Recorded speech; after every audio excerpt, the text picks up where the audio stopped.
Hello, Facebook family and friends, and welcome to the Doris Hall James Indie Show. The Indie Show provides a platform to showcase one's musical journey. This afternoon, I am presenting to you a special guest. He has been with the Dovels. He has done a lot of singles and a lot of performances. He has written Zoom by Fat Larry's band. And when I say he's a legend, he is a legend. And I present to you the legendary Lynn Barry. Hello, everybody. Hi, Lynn. How are you? Hi, y'all. I'm good. I'm always good. And welcome. My pleasure. To the Indie Show. Okay, cool. Now, how many years has this been? Seen each other? It's been a long time. A long time. 25 years, maybe. Yeah. And before we begin this interview, I would like to say to Facebook family and friends that I went to WMOT as a songwriter, my husband Fat Larry and I, and we were writing a song, and Lynn Barry was there, and some kind of way we joined up together as writers. Mm-hmm. And I had been writing songs for many years, but I never had anything published. But Lynn Barry, together we wrote this song called Center City. That's right. Yeah, I just heard it the other day. Center City, let's take a ride. Yeah. And that was my first song that I had published. So I want to thank you for that. People might not know this, but Philadelphia is the only town in the country that calls that area Center City. Other places call it downtown. But we call it Center City. That's how we came upon that title. Yeah. Yep. So that was a good experience, and I never forgot that. So when I have a show here, and I wanted to bring him on board because he is an amazing person, and I want you to take us through your musical journey. Tell us how, when, and where you started this. When did you start your musical journey? Well, actually, like all kids, it all started in my bedroom in my mother's house when I would sing into it. I would sing into a hairbrush.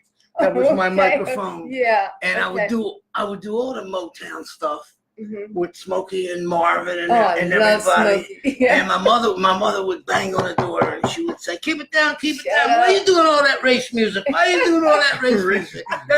That's what she called it. And I said, "I don't know no other kind of music. This is the only thing I'd be listening to, So that's how I started singing into a hairbrush. And then my first year in high school, I went to Simon Gratz. Okay, and Simon Gratz. Yeah, and then I switched over to Brook. And when I went to Brook, I started playing basketball with the varsity, who was the best team in the country at that time. I wasn't the best, they were.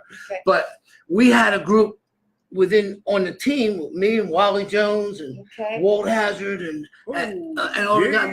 Wally's still my best friend. I talk to him every night. As a matter of fact. Deep in the corner. Oh, yeah. Sleep on one hand. So we used to sing all the time. We had a group, and then I formed a separate group in Overbrook called the Brooktones. The Brooktones, yeah. Now the Brooktones turned into the Dovels. The Dovels. And the Dovels, we had, a lot of success with that group. And you were the lead singer of the Dovels. I sang all the songs. I did Bristol Stop, Hully Gully, You Can't Sit Down. Okay. Quite a few. Continental. This is great. I did all that, and then I left out of the group, and which I really didn't want to do. You didn't want to leave. I was happy, and there was no. Let me tell you something. There was no other groups like that group in the country. There was a group out of Pittsburgh called the Magnificent Men. Oh yeah, they were uptown. They was down. They were down. Now they were down, but we were better. Yeah. Okay. All right. David Buck, his name was the lead singer. I was better than David Buck. Okay, I believe you. So we did our group. I was very upset when our group broke up. I didn't want that to happen because, we did the Uptown in Philly 3 times. We did the Apollo 3 times. We did the Regal, the Royal, the Howard. We did Watts. We did Chicago. We did the whole circuit. We was the onlyest white group to do the whole circuit. And I was thrilled with that because it hadn't really been done before. Most of it, I'm just going to speak frankly. Right, go ahead. Yes, only one I know how to be, all right?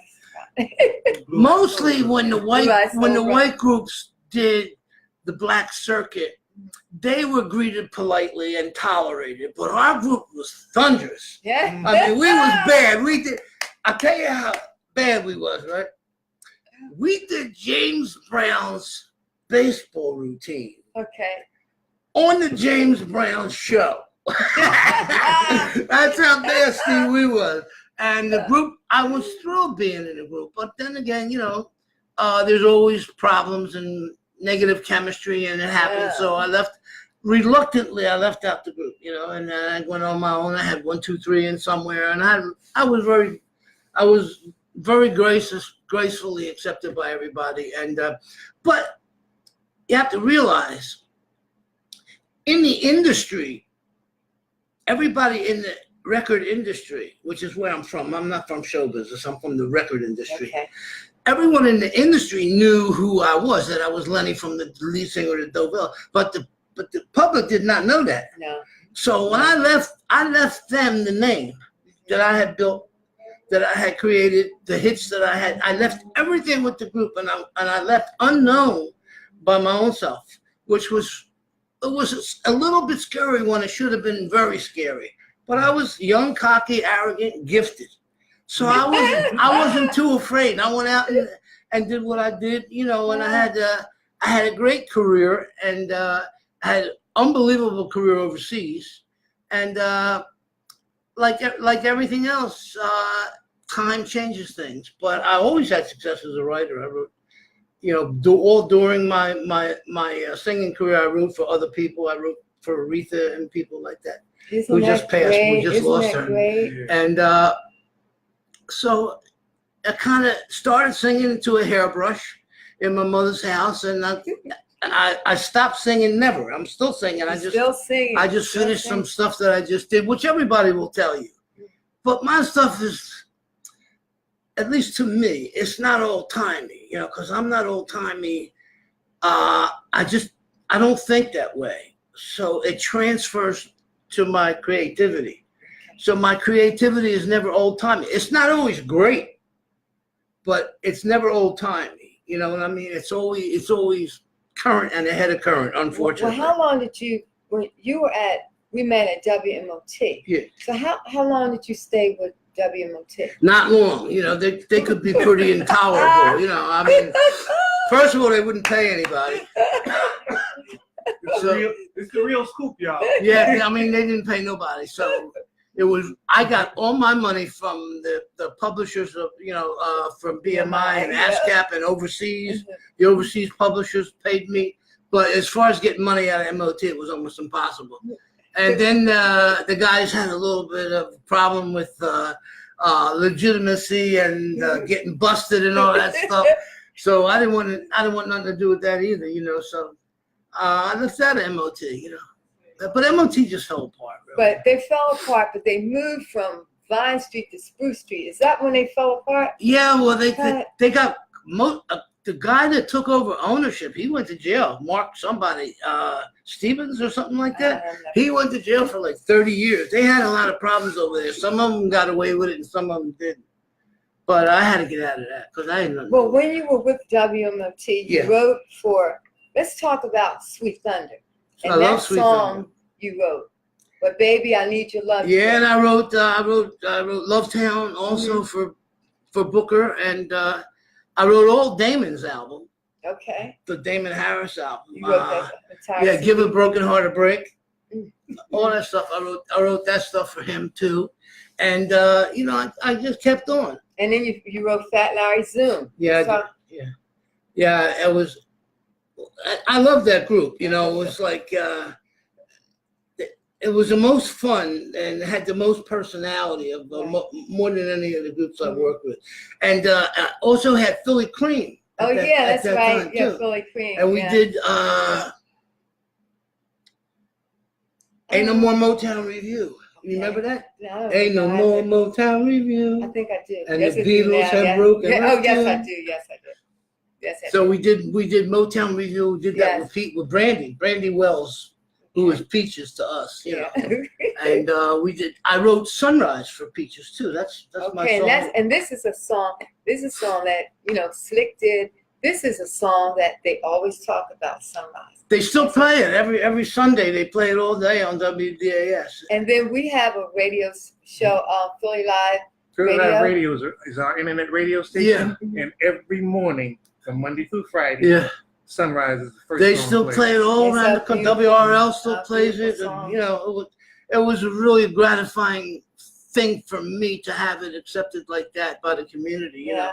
And You did some great she things. was unbelievably talented. I mean, she was a mess. I mean, her head didn't work, and she got herself into more BS and more trouble. It was almost unimaginable.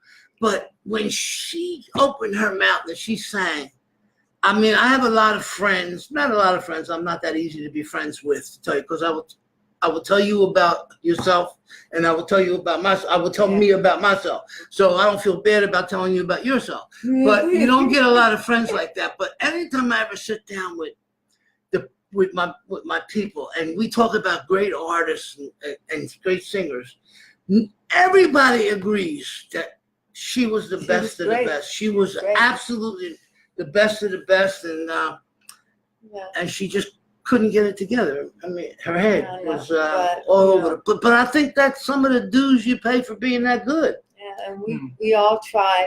Everybody tried to work with her, but we just It was almost impossible. I wanted to do a recut of Bobby Womack's. I Can Understand It. Something sweet like a candy bar. She did that on her album, Yeah, I cut that. Oh, okay. You don't know what I had to go through to cut that. She would disappear for 3 whole days at a time just so that she didn't have to go to the studio. And I never could figure out why.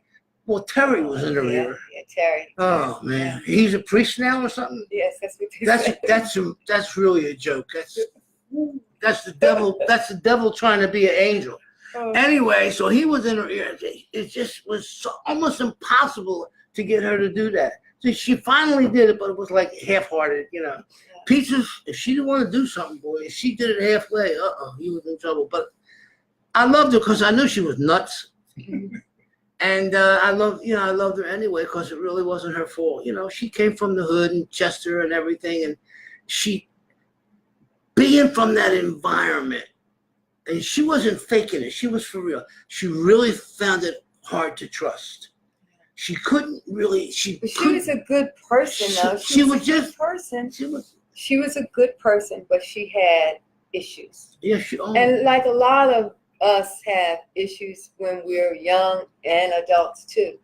And it was more pushing her to do something and helping her through her issues. Yeah, but she would get in the way of her own career, her own self.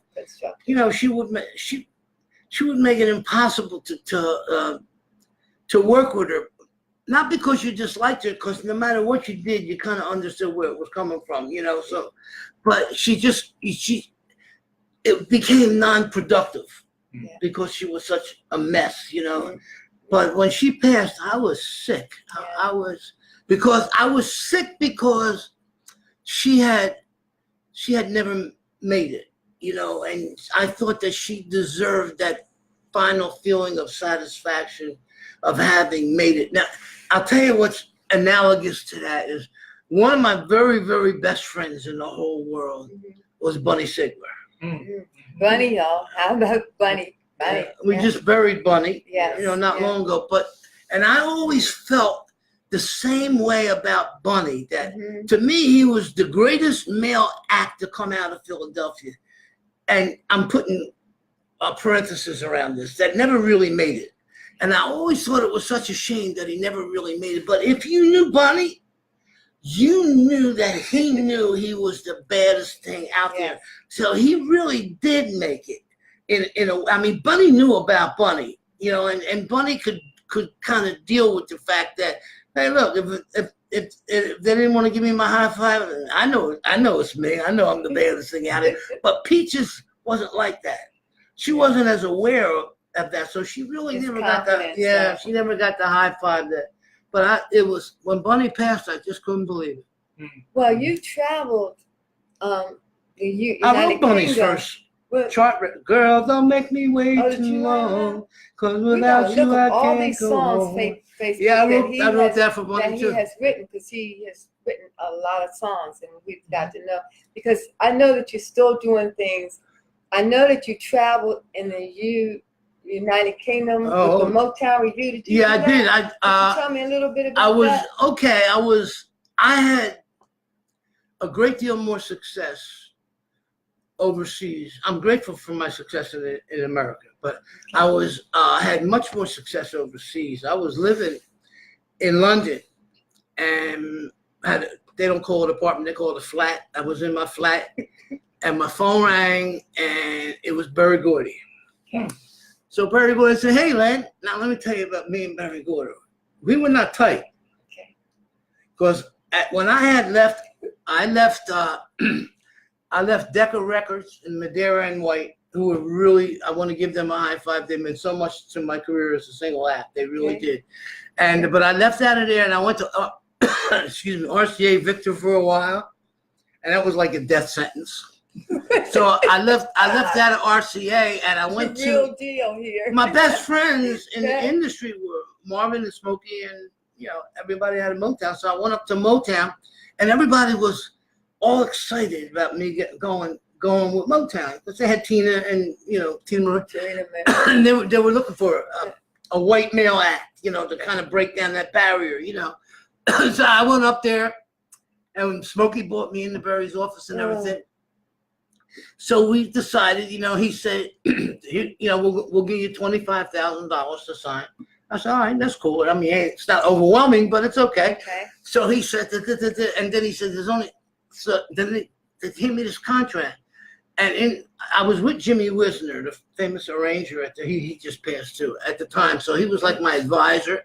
And there was a clause in there that said, no guaranteed releases pending the opinion of the Board of Inquiry, which met every Monday to sit down and review the latest product. And if they didn't give you the thumbs up, you went back in the studio and they wouldn't release anything. So I said to them, everything else is livable, but I can't, but I know how you are.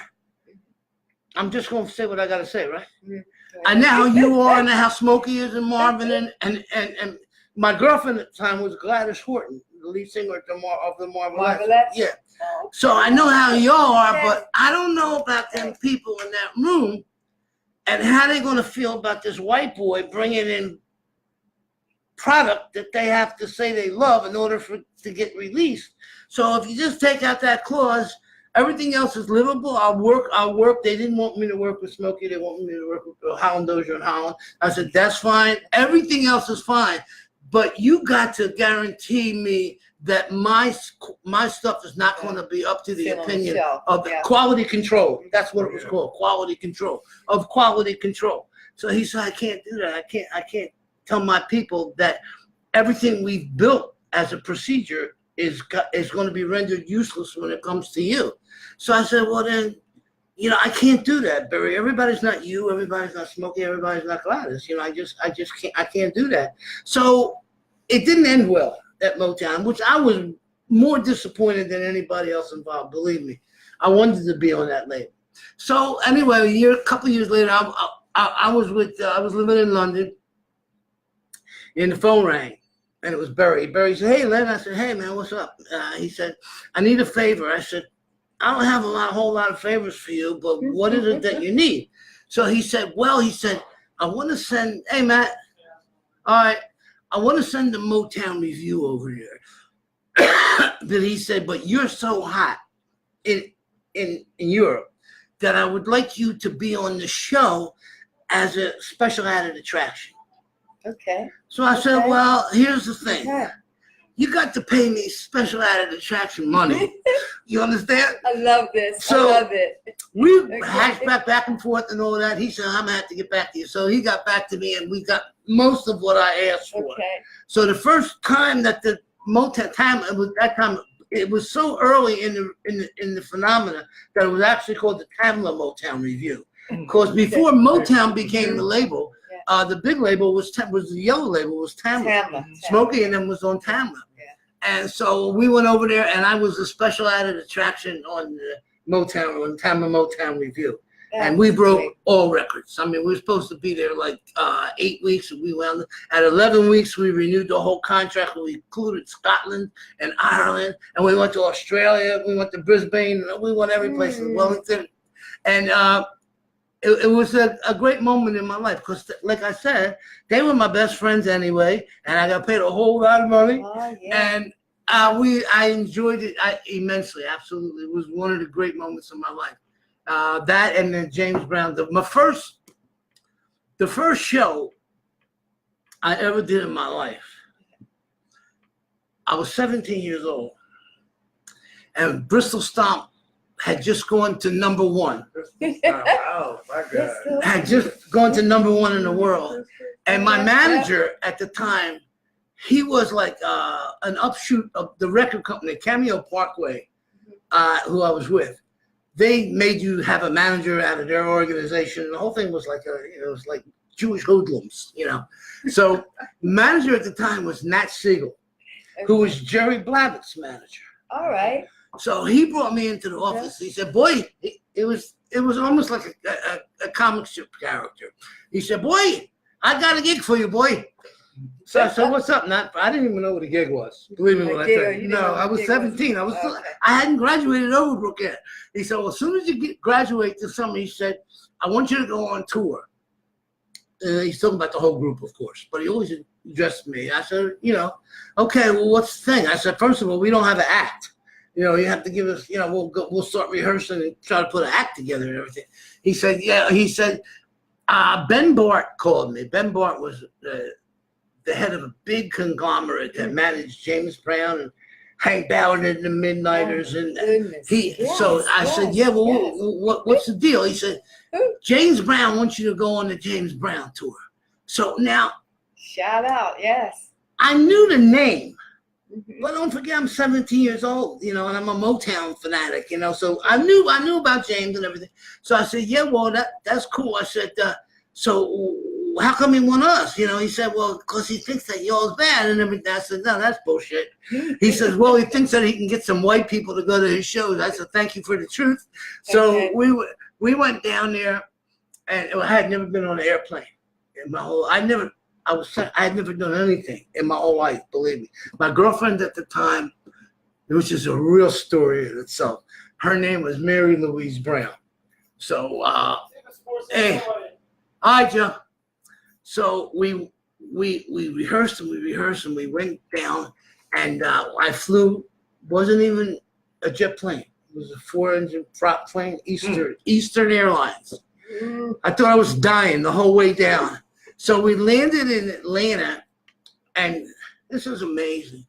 I was just a kid, and we took this like jitney kind of a little bus from Atlanta to Macon, and the rehearsal was in a place called Magnolia Gardens, of course, right? I mean, and the first show was in Magnolia Gardens that night in Macon, Georgia. But here's the thing too: it's like, when you're a young kid and you don't know nothing, and then you see some stuff that shocks.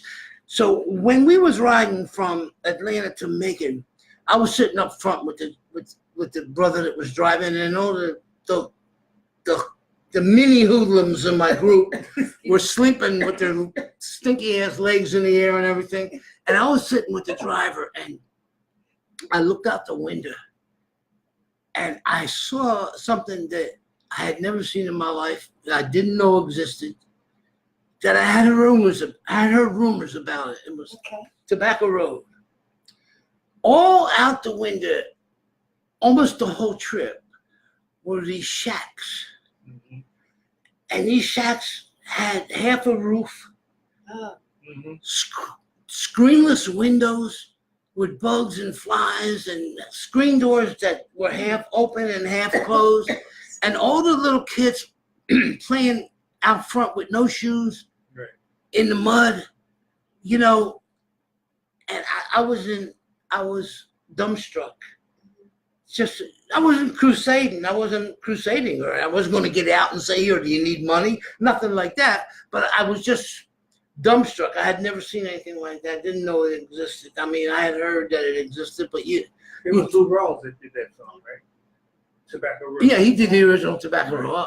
Tobacco Road. I was born in a trunk. My father died, and my mother got drunk. Yeah. So it was Tobacco Road. Then we got to Magnolia Gardens.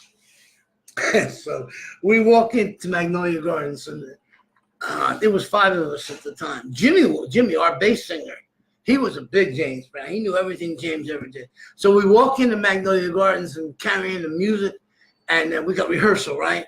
So up on the stage is James, all the brothers in James's band, and they laying down, hanging out on chairs and shit, and James had dancing girls at the time called the Brownies. Okay. And the Brownies is all up on them and everything, you know. And we walk in and don't nobody move. All the instruments is on the stage, and we walk from the back of the auditorium to the front and don't nobody move. No respect at all. So all of a sudden we're there for a few minutes. You don't know how to act. I did not know how to act. I didn't know whether to say, "Hey, what y'all gonna do?" or just be cool, you know. So I was just being cool. And all of a sudden the back door opens, and here it comes. Exciting story. Here he comes, Such an and he comes exciting halfway down. Yes, He comes halfway down the aisle, and I hear this. Yeah. The first words out of James Brown's mouth I ever heard. He goes, and let me tell you something. Them brothers jumped up. They jumped up on the chairs and them chairs out, and they was behind them instruments in 3 seconds, and them girls disappeared, you know, and they was ready to play. But I said, "Oh, that got to be the man," you know. Yeah. He said, "Yeah." So, you know, everything was cool from then on. We, you know, you don't become friends with James Brown, but you know, he gets a certain acceptance attitude towards you, you know. And we became, and then, okay, so the first night, you have to understand how things were back then. It was, downstairs was for all the brothers and sisters, and that was a certain price. And then the balcony, that was for white people. Okay. And that was for $250 more. Yeah, they had to pay $250 more. And there were signs up. There was actually signs that said white people in the balcony. So I'm looking at this, and my world did not have any of this information in it when I went to Magnolia Garden. So we go up. Well, this is James' world. James when James's bus would pull into town, that day was done. It was a holiday from then on. As soon as he turned into the main street, no matter what town it was down there, Biloxi, Mississippi, didn't matter, man. It didn't matter. The official day was at an end. It was part of the weekend at that point. But so now we go up and we go on stage and we do 2 songs. We do Jerry Butler's "For Your Precious Love," and then we do the Bristol Stomp. So we come down, and then Magnolia Gardens was almost like a mini kind of gymnasium kind of a thing. So the dressing rooms were almost like locker rooms, you know. So everybody else on the show was me, was our group, was Sugar Pie DeSanto, the Midnighters were on the show, Hank and them. And then on the way down, I figured I'd change clothes because the sister that I had just met, she told me, she said, "Hey, look, man," she said, "you see this chair?" She said, "I'm going to hold this chair for you. You go ahead and change your clothes. Come back up. You're going to see something that you never saw before." So I go down. I'm going to change clothes. So I can go see James, right? So now I walk past this dressing room, which is a locker room. And there he is. Check this out. I'd never seen anything. I didn't know this existed. He was laying on this couch. And he was there was a girl doing a pedicure, and there was a girl doing a manicure. Right. Yeah. And his hair was under a hairdryer. Yes. And his valet had brought in a whole lot of clothes for him to pick out an outfit for that night. Yes. And I looked in and I just stood in the doorway because I didn't want, Shout out to James Brown, right? My man was tight, you understand? I mean, he was tight. And I'm saying to myself, damn, this is the stuff, this is the way you got to go. So anyway, every once in a while we would speak. He like, and I remember, what was her name? We became tight. Let me see. Anyway, I watched James almost every night. I would watch his entire show. Did you ever see the James Brown show when it was new? When he first came out? Yeah. Yes, that was the first artist I have seen. And I went to a show and he was doing Please Please with the cape. Oh man, that was the first one. The first time I ever saw James, I was sitting on a bridge chair at the side of the stage, and the announcer said, "Now, ladies and gentlemen, the man that brought you, please, please, lost someone." Yes, that's the first. Unbelievable. And then he said all them things, and then he would say, "Now here he is, ladies and gentlemen, James Brown," and the band would start playing. But the only thing is, there was no James Brown for a long ass time. Because first of all, the band played and the band danced. And then the dancing girls came on, the brownies came on. They did 10, 15 minutes. And then the famous Flames, they came out and they routines, right? So before James came on, there was this whole other show before he ever came on. And then he comes from the side of the stage on one foot, doing the mashed potatoes across the stage on one foot, and he would do all across the stage, and on the way back, then he would reach out and he would grab the microphone and he would say this unbelievable sentence, which was, "Ha!" That was it. And then he went back and started dancing again, and the whole place was vibrating. And before he ever sang the first song, it was bedlam. It was over. The challenge was gone. He was the king. He was the Führer. He was whatever he wanted to be. But okay. Gilbert's here, and he wants me to say hi to all our Facebook family and friends for joining in to this evening or this afternoon. We're sitting here interviewing Lynn Barry, and I want to say hi to Harry and Sean and Shirley. Hi, Shirley Lights, and Keith and All-Star Vanessa Harper. Hi, Vanessa. Gordon, Derek, Janice, and Judy, Marcy Francis, Ella Francis, and Marcy. Okay, Walter Walter Bryce. Thank you very much. This is the Doris Hall Indie Show, and we are interviewing, Richard. Hi, Richard. We're interviewing the legendary Lynn Barry, and he is telling us like it is. And we are having a good time. Yeah, we are. Okay, all right. So that was my first. Now tell me about American Bandstand. Oh, well. Let's get some of that in. American Bandstand was a phenomenon. It was one of a kind thing. And let me tell you, you watch them kids on television and everything, and they look like the joyous little bubbly. There was rats. If rats ever was, they resented you. That was their show. They were the stars of that show. When you showed up, they showed you no respect, absolute, total disdain. And I remember when we went there was no dressing rooms. There was nothing. We had a change in Tony Mamarella's office. Tony was the director of the show. We changed clothes in his office, and we went up and we did the show and everything. And the kids were just very disdainful. They just gave us a polite round of applause, but they never let us forget that was their show.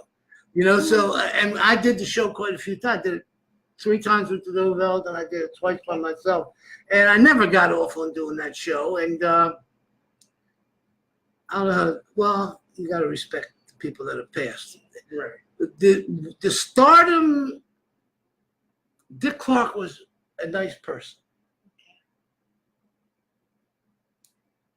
But there were many, many more people in this world that could have reached his level of notoriety It might have been for him. that who had it coming to him a lot more than Dick. You know, he was an exceptional person without being an exceptional talent or anything like that. But he was smart, and he had an opportunity, and he was very kind and very nice and very decent. So, but he was, you know, he became a better publisher. He became a literary publisher. He was really good at that. But you know, I was sorry to see him pass, especially the way he did to go out like that and everything. But the Bandstand was Bandstand. Now, when Bandstand moved out west and became American Bandstand, it sucked because them kids couldn't dance. The white kids in Philly could dance. The white kids in California, they could surf. But they couldn't dance. So the show, you know, folded out there because they couldn't dance. Who's going to tune in to watch them stumble over each other for 2 hours? Well, now let's talk about, because we want to do this in a time frame, and I want to get some more things from you. I want to talk about your new CD that you have coming out and your book. Yeah, I have autobiography coming out, and my first book was published by Random House, and I have a copy of it. I'll show it to you when we go back. I'm sorry, I should have brought it, but I don't grandstand too much. My CD is called, you're going to get off on this, right? Okay. Len Barry, the King of Black-Eyed Soul. Because let me tell you something. Go ahead. All my life, I have cringed when I have been referenced as Blue-Eyed Soul. I am not a righteous brother. I am none of them phony-ass California dudes, you know, that be imitating. I ain't imitating no goddamn body. I grew up in the hood in Strawberry Mansion in North Philadelphia. I came up that way. That was my music. That was my lovers in my life. We're all sisters. And I mean, I am not Blue-Eyed Soul, and I wanted the world to know that there's a difference. You know, I didn't go to the studio and imitate nobody. I just opened my mouth and that's what came out because that was my environment. I mean, that was my whole life. I mean, my wife was Jamaican. I married a Jamaican girl. Okay. We're doing something here, Grace. Hi, Grace. How are you? I'm having fun, so all right. I just come to say hello. Hello. I'm not allowed to say hello to you. You just say did. Hi to him. You're all over the internet now. I won't come no more. That's okay, Grace. That's okay. All right, Grace, say hi. Say hi. Say hi, Grace. Say hi to everybody. Say hi to everybody right here. Oh. She wouldn't butt in, right? So that's Sorry to show. That's what my CD is called. I'm Barry, King of Black-Eyed Soul. Now we have a lot of What are you doing here? inspiring It's an interview. songwriters. Interview for what? Okay, we have a lot of inspiring songwriters out here. And you know, when you and I were talking, and we got to talking about how do you create these songs, how do you write these songs? Can you go through that, you know, that scenario with our Facebook fans? Well, okay. Creating that song. To me personally, the first spark of creativity that you get is the best that it is. Okay. When you get that idea in your head, that first spark, like when I thought about 1, 2, 3, we're doing 1, 2, 3. Right. When I thought about doing 1, 2, 3, a song about numbers, and I sat down and I got the idea 1, 2, 3, and the first thing I did was I wrote the poem, and I had written 1, 2, 3. Oh, that's how elementary it's gonna be. Come on, let's fall in love. That's all I had. Okay. I didn't. Okay. This is Grace. Grace is back with us. Come on, Grace. Say hello. Hello, hello, hello. What a wonderful word. Hello. Hello, hello, hello. You can hear it wherever you go. Okay. Do Grace miss you? Okay, Grace. Listen, we can come and interview you next week. Okay. Hello, Okay. hello. Okay, Grace. What a wonderful word. Hello. I love you all. Okay. All right. Thank All right. you, Grace. And that was Thank great. you. Go get you fixed, Grace. Okay, So, let's go through this. I only had the opening. I didn't have the ending. I didn't have like like taking candy from. It's easy like taking candy from a baby. That didn't come to me at the same time, but I knew I had the crux of it, you know. So I didn't rush it. And then one night I was laying in my bed, and it flashed into my mind. I'm not a religious person by nature, but I thought I heard a voice that said, second expression. And through the course of that night and the next morning, I came up with, it's easy like taking candy from a baby. But to me, if you don't have that idea, don't write the poem, don't write the song, because I love you. Nobody wants to hear it now, you know. So I mean, have a great idea, be sold on it, be committed to it, and then sit down and do it. But if you don't have a great title, don't do it. Okay. So the title should come first, and then you write based on the title. Yeah, I do. That's what I do anyway. I mean, I discard a lot of ideas all the time because they're just not. They don't perk in me. They don't. They don't effervesce in me. So. Now, have you done any films or? What do you mean? TV, films. I did movies. Yeah, I did movies. Movies. I did a movie with Chubby Checker many years ago. Oh, now he brought up something that. Chubby Checker. Yeah, but Chubby Checker did Twist, right? Yeah. Twist.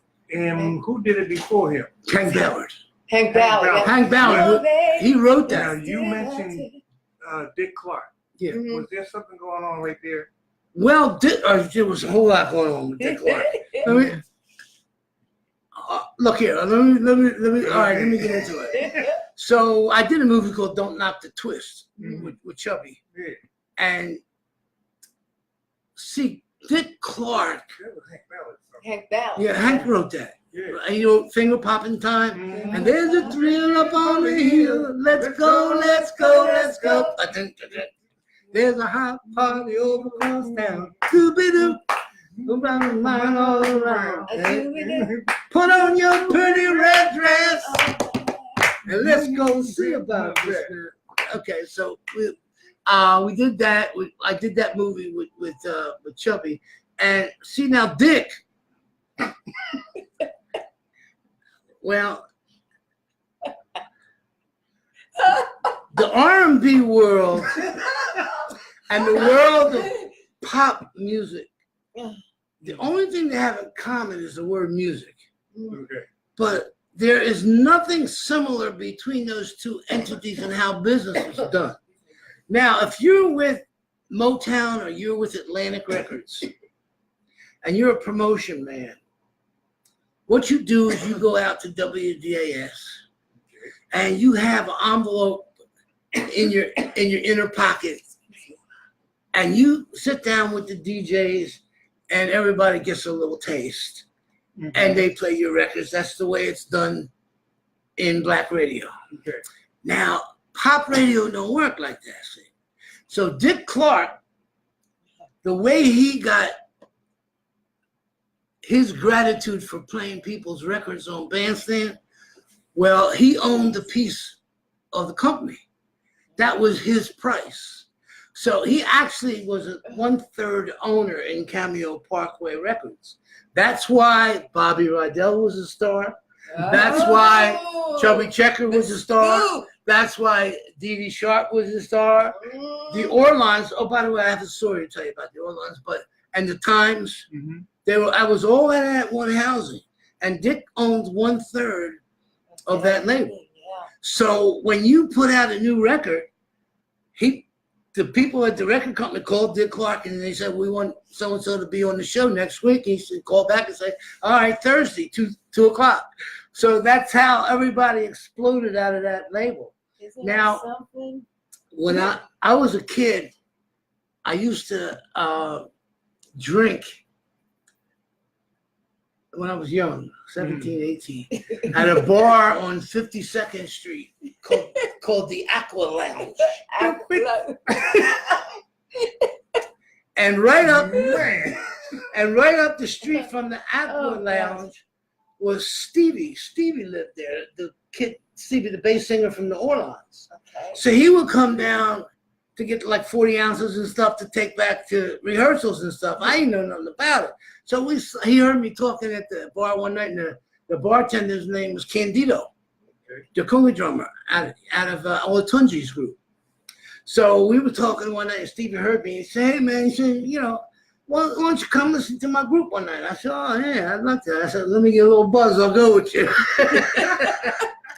Chancellor Street, right up 52nd and Chancellor. So we went up, and there was 3 girls and him, and then it was the Orlons. And 3 girls were the Orlons. yeah, the 3 girls were the Orlons. You know, Don't Hang Up and South Street and all that. So they were undiscovered. So I brought the Orlons to Cameo Parkway. Wow. And I introduced them to everybody at the label, and then they recorded Don't Hang Up, and then they did South Street, and they exploded, you know, and they became a big group. And let me tell you something. That record company never paid me one dime, never gave me, I'm not complaining, that's the way it was, you know, and never gave me a finder's fee, never, but the girls and Stevie, to this day, Stevie's a good friend of mine. He calls me all the time, and when he heard I was sick, he was very upset by it. And I said that, you know, I said to him one night, I said, "Stevie, that's really nice of you to be concerned about me and everything like that." And Stevie turned around on the telephone and said to me, "Lenny," he said, "let me tell you something." He said, "You gave me my whole life." He said, "and I'll never, ever forget it. You gave me and the girls a life to live." And all the girls are dead. There's nobody left alive. Loretta Hightower, she died overseas. She moved to England. She died. Shirley Brickley died here. And his wife, who he married one of the girls in the group, she passed away too. So Stevie's the only original. And here's the way things go on. Their nieces became the New Orleans.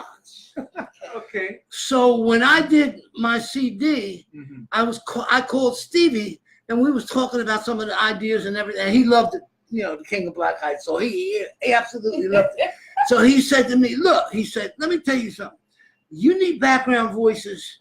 We're there. You just tell me where to be, where we're going to record, and send me a demo of the background parts that you want and everything. And we're your voices, and we don't want no money. We don't want nothing.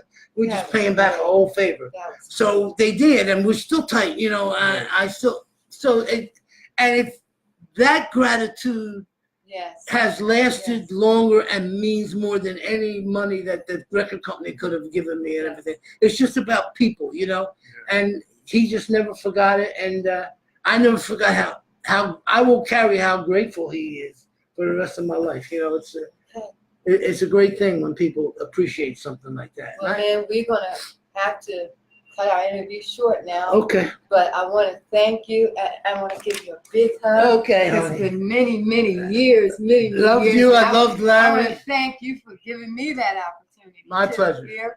Anytime. And anytime you want to tell some more of your story, you just call and we'll bring you right back on. I have you. Okay, okay. Thank you, Facebook family and friends. Okay. One more thing about the book. Yes. Okay. When is the book coming out? It's supposed to come out right before Christmas. Okay. Is there anything else coming out too? Well, I have a CD coming out, but I don't know when. I just did a song. My last song on the CD is called "The Fountain of Funk." Okay. All right. It's so funny. And it's the song. The song says, "Gray, how I dreaded the coming of the day, but I played me a hunch and pumped up the funk, and let the brothers play the gray away." Oh, okay. It is bad, you know. So that's the last song. I'm just about finished that now, and then when I'm done, I'll wind up with a release date, but I don't have it yet. Okay. I'll be in touch. I'll holler we'll at you. stay in No, I will touch. holler Okay, at you. all right. All right. And ladies and gentlemen, we. I want to say, wait a minute. What? Okay, Just go say ahead. thank you to Philly Live Radio. Thank you, Gilbert, for producing the show for us. You know what I'm gonna play when I get back. What you gonna play? 1, 2, 3. Okay, all right. Thank you. Bye-bye. All right, man. And we.